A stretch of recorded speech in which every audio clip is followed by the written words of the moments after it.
In a basement laboratory at Harvard University, on a winter afternoon in the year 2001, a beam of light entered a cloud of atoms cooled to within a few billionths of a degree above absolute zero. And it did not come out the other side. Not because it was absorbed, not because it was blocked, it was stopped. Frozen, held motionless inside a cloud of matter, as if time itself had reached out and pinned it in place. Then, 16 thousandths of a second later, on command, the light was released, and it continued on its way, unchanged, as though nothing had happened to it at all.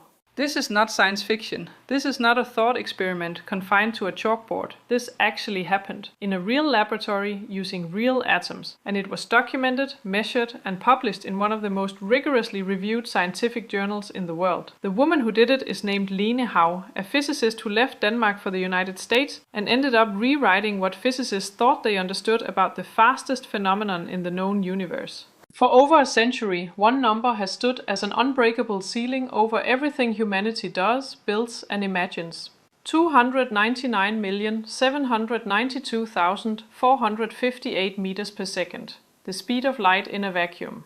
It is the cosmic speed limit baked into the very fabric of Einstein's theory of relativity, the number that tells us why nothing with mass can ever catch up to a beam of light, why the sun's light takes just over 8 minutes to reach Earth, why looking at distant galaxies is the same as looking backward in time. It is treated, correctly, as one of the most fixed and immovable constants in all of physics.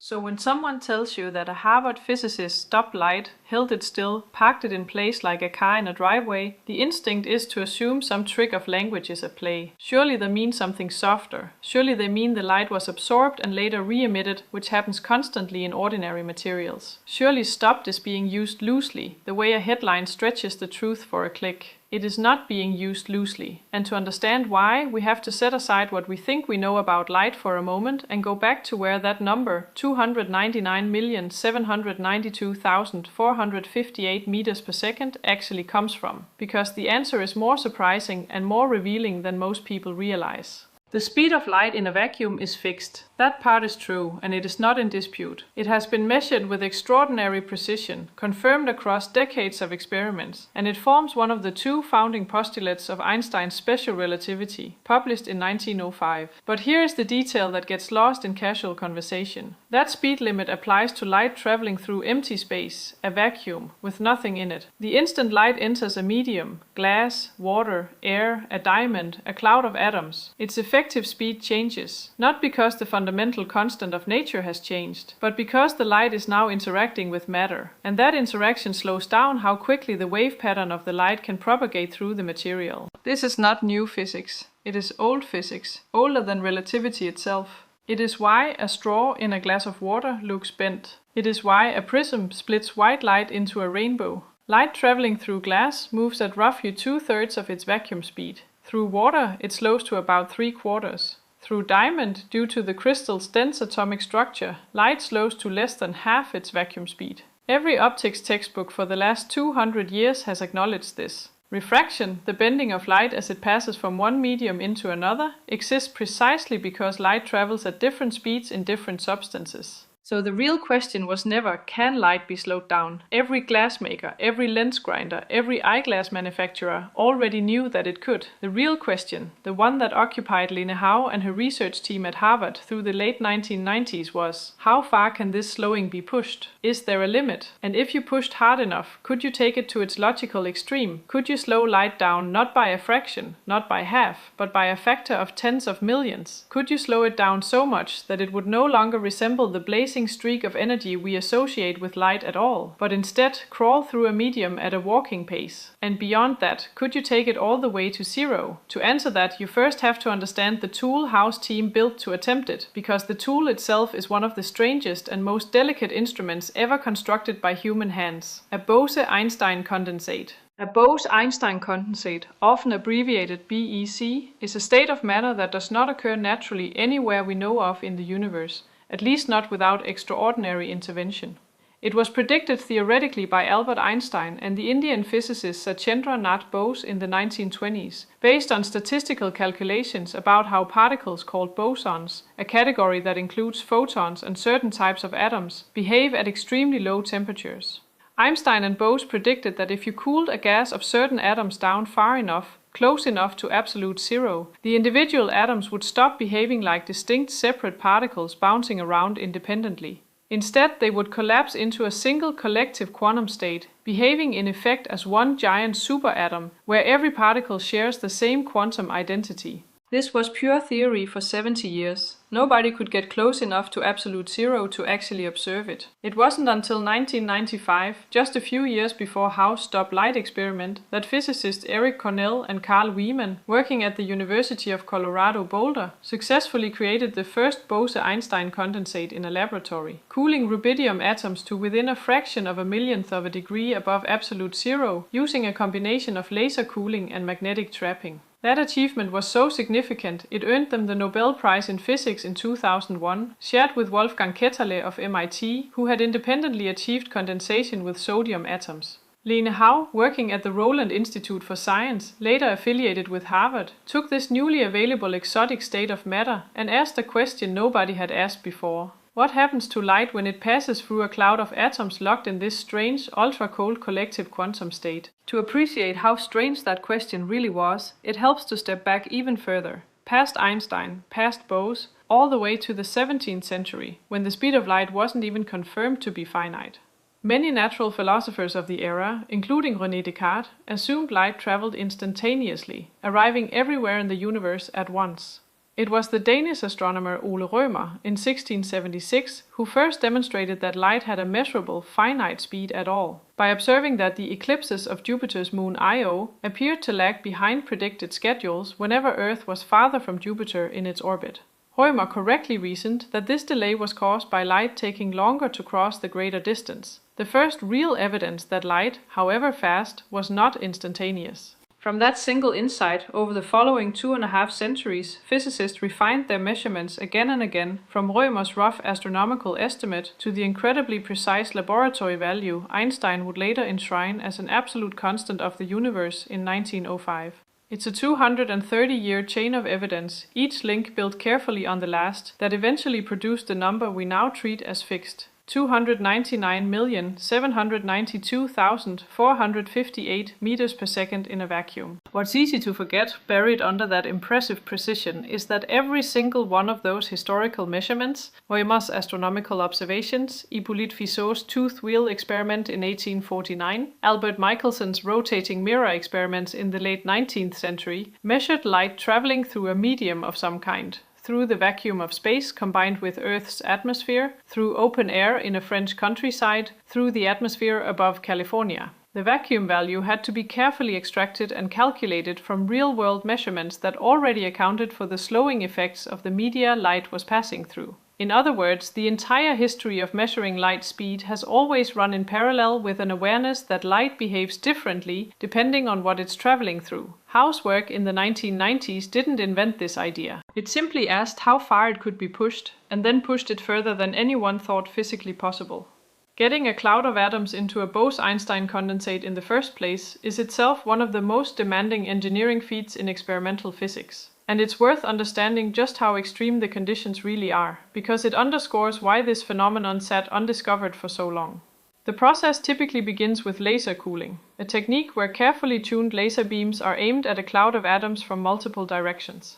Counterintuitively, laser light is used here not to heat the atoms but to slow them down. Photons striking atoms moving toward the laser source repeatedly nudge those atoms in the opposite direction, gradually draining their kinetic energy.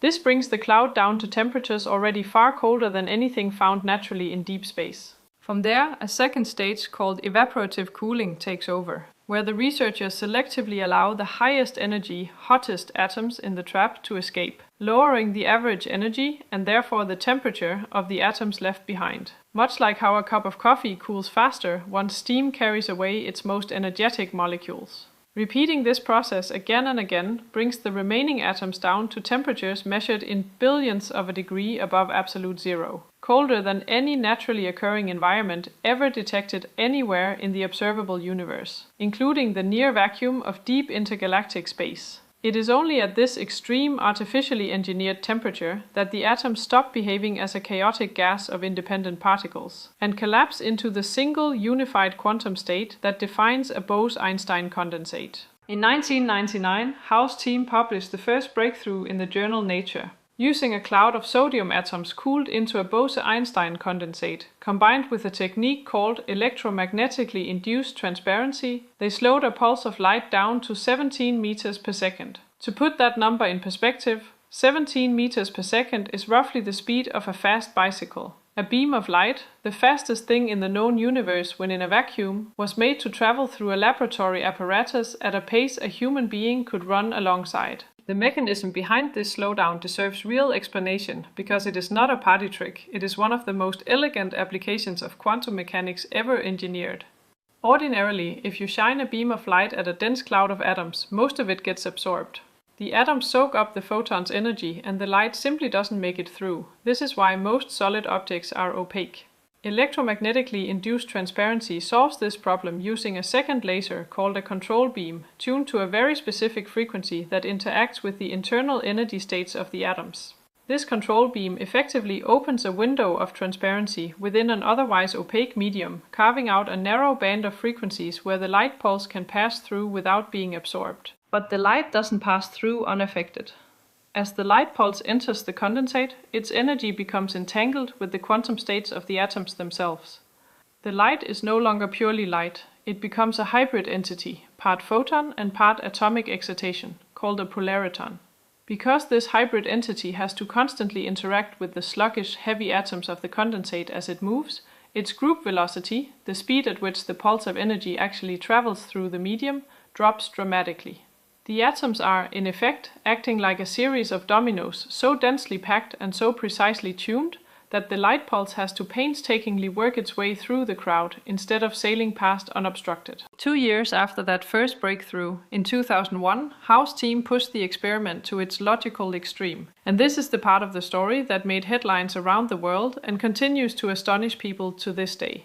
Instead of merely slowing the light pulse down, they engineered a way to stop it completely. Here is how it worked. As a pulse of light entered the Bose-Einstein condensate, already slowed dramatically by the electromagnetically induced transparency effect, the researchers gradually reduced the intensity of the control laser, the second beam responsible for keeping that transparency window open. As the control laser dimmed and was finally switched off entirely, the transparency window collapsed. But rather than the light pulse being destroyed or absorbed at that moment, something remarkable happened. The entire quantum information carried by that pulse of light, its shape, its frequency pattern, everything that defined it as a wave, was transferred and imprinted onto the atoms of the condensate itself. The light, in essence, was converted into a stationary matter wave pattern, a frozen imprint written into the collective quantum state of hundreds of thousands of atoms. The photons themselves had effectively vanished, but the information they carried had not. It was sitting there, dormant, held inside ordinary matter. For a period of time, in the original experiments, up to roughly 1/1000th of a second, later extended dramatically in follow-up work, this information simply sat there, stored, doing nothing, going nowhere. Then, when the researchers switched the control laser back on, the reverse process occurred. The frozen imprint in the atoms converted back into a pulse of light, which then continued on its way out of the condensate, carrying the exact same shape and information it had before it was stopped. The light had been, in every meaningful sense, paused, stored, and resumed. This raises an immediate and important question, one that any careful skeptical viewer should ask, and one that any evidence-based investigation into this claim has an obligation to answer honestly. Does this violate Einstein's theory of relativity? Does stopping light break the cosmic speed limit, undermining one of the most well-tested pillars of modern physics? The answer, confirmed and agreed upon across the physics community, is no. And understanding why is actually the most important part of this entire story, because it separates real, verified science from misleading pop science exaggeration. Einstein's postulate concerns the speed of light specifically in a vacuum, empty space, with no matter present to interact with it. That number, 299,792,458 meters per second, has never been broken, altered, or challenged by any of Howe's experiments. What Howe's team manipulated was the group velocity of light while it was traveling traveling through a medium dense with matter, a completely different physical scenario, governed by the well-established rules of light-matter interaction that scientists have understood since long before relativity even existed.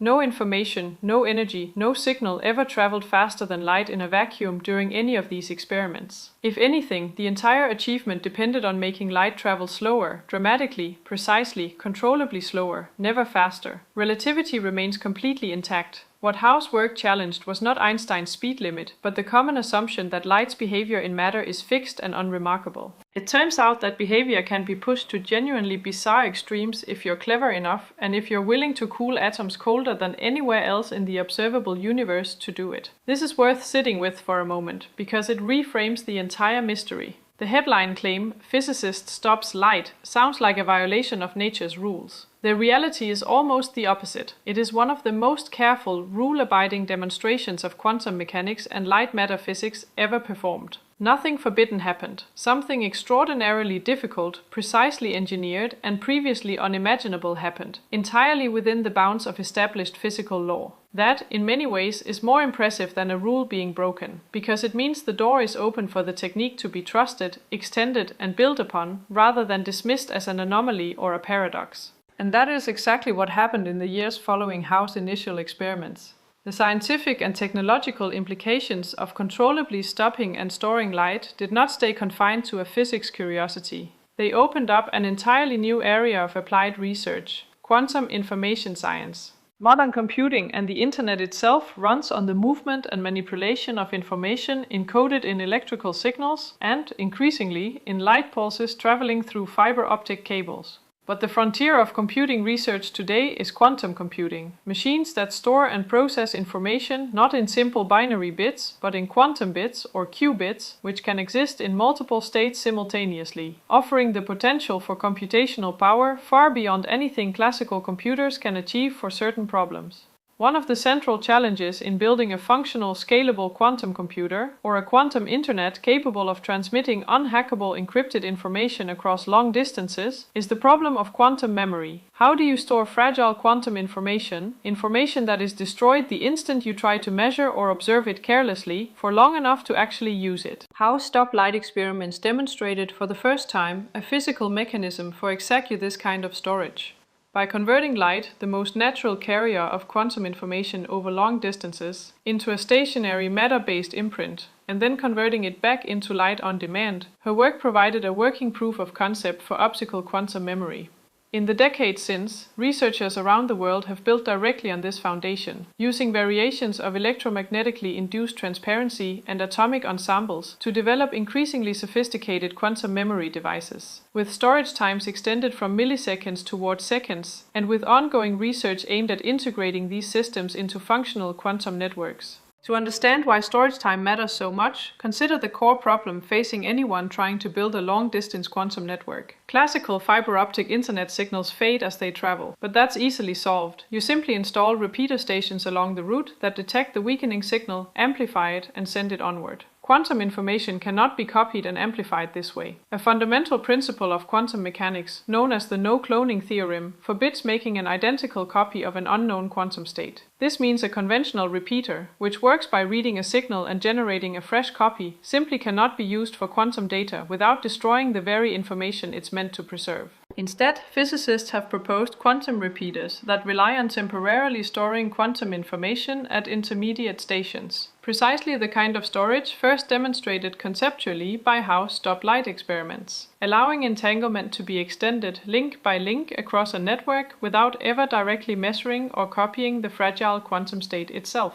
Every improvement in how long light-derived quantum information can be reliably stored inside matter brings that kind of long-distance quantum network incrementally closer to being practical rather than theoretical. This is where the human cost, or perhaps more accurately, the human stakes, of this story come into focus. It's tempting to treat a stop-light experiment as an isolated curiosity, a strange fact to be marveled at and then forgotten. But the ambition driving Howe, and driving the broader field of quantum information science she helped build, is nothing less than a fundamental reimagining of how humanity stores, transmits, and secures stores information. A functioning quantum internet, built in part on techniques descended from stop-light physics, could offer communication that is provably immune to eavesdropping, not because of clever encryption math that could theoretically be broken by a powerful enough computer, but because of the fundamental laws of quantum mechanics themselves, where the act of intercepting quantum information necessarily disturbs it in a detectable way. Hospitals, financial systems, national security infrastructure, and personal privacy could all eventually depend on principles first demonstrated in that basement laboratory at Harvard.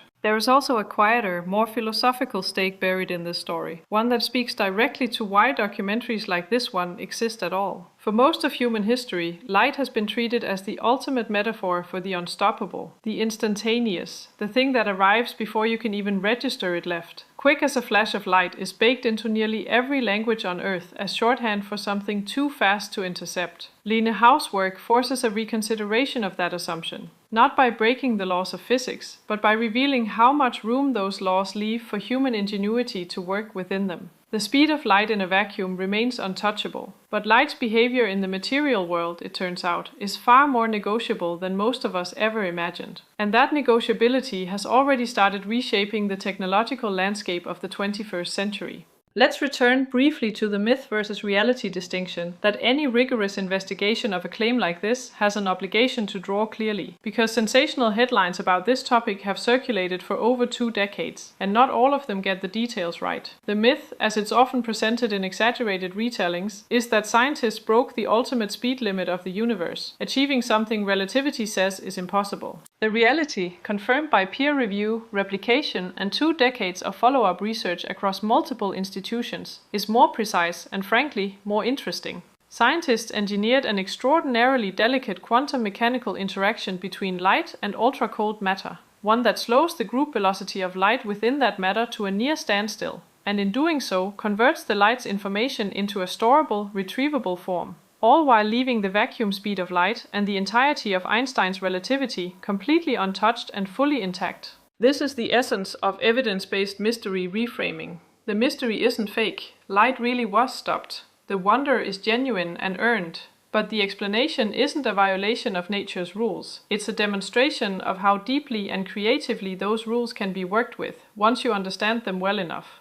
That distinction matters because it's the difference between a headline that fades into forgotten internet trivia and a piece of real science that continues to shape research laboratories, funding decisions, and technological roadmaps more than 2 decades after it was first demonstrated. Since those original 1999 and 2001 experiments, the field has only continued to grow. Researchers have extended stop-light storage times, replicated the phenomenon using different atomic species and different experimental setups, including some using warmer, more practical atomic vapor cells instead of ultra-cold condensates, in an effort to make the underlying technique more accessible outside of highly specialized cryogenic laboratories. Quantum memory research, directly descended from the conceptual breakthroughs of stop-light physics, remains one of the most active and well-funded areas of experimental physics today, tied closely to national and international efforts to build working quantum networks and quantum repeaters capable of extending secure quantum communication over continental and eventually global distances. Line Hau herself has continued her research at Harvard for over 2 decades since that first Nature publication, extending her work into related areas of ultra-cold atomic physics and quantum optics, and her original stop-light experiments remain a foundational reference point cited across thousands of subsequent scientific papers. The apparatus has been refined, the atoms studied have varied, but the core principle she demonstrated, that light's interaction with a precisely engineered quantum medium can be manipulated to the point of complete, controllable, reversible halt, has held up under decades of scrutiny, replication, and application. One of the hallmarks of legitimate, evidence-backed science,